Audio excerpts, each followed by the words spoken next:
สบายดีพี่น้องไปพี่น้องบางเพชรเช้ามันจะพาไปต่างประเทศพี่น้องเลยใช่ไหมใช่ครับ เราจะไปต่างประเทศกันนะคะเราจะออกนอกประเทศแล้วนะคะทุกคนถึงเวลาไปแล้วนะคะทุกคนนะให้กำลังใจกันหน่อยนะอย่าด่ากันมากนะถ้าด่ามากแล้วถ้าไม่มีมารยาทก็อย่าว่ากันนะเอาลูกมารวยให้กันนะถ้าด่าอะไรก็ไม่อยากยกมือไหวเลยสิบอกให้แต่ผู้ใดเป็นผู้ใดเนาะพี่น้องนะไว้น้ำกันนี่ละคอยว่าเขาเช่าหัวซาของมันใช่ไหมคอยเศร้าแต่โดนแล้วผมไม่เคยเอามันมาใส่ใจแต่มีแต่พวกมันนะแล้วเขาบอกคอมเมนต์บอกให้เขาคอยไม่เคยไปเม้นช่องมันเด้อผมไม่เคยไปเสือกถึงมันสิบดีเขาก็ไม่ไปเม้นบอกให้มันน้องพี่น้องก็จะไปต่างประเทศ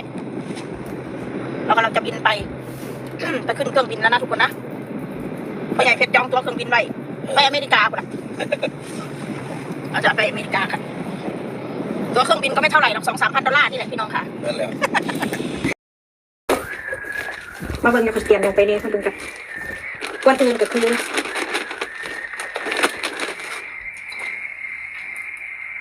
เตรียมพาสปอร์ตอันนี้ก็จะเป็นกระเป๋าที่เขาหัดเอวเด้อมัดเอวรถเป็นพาสปอร์ตเอาใส่ในนี่บัตรเงินก็อย่าเอาเงินสดไปก็ได้หรือไปจะใส่ค่ะส่วนมากก็เอาเงินสดไป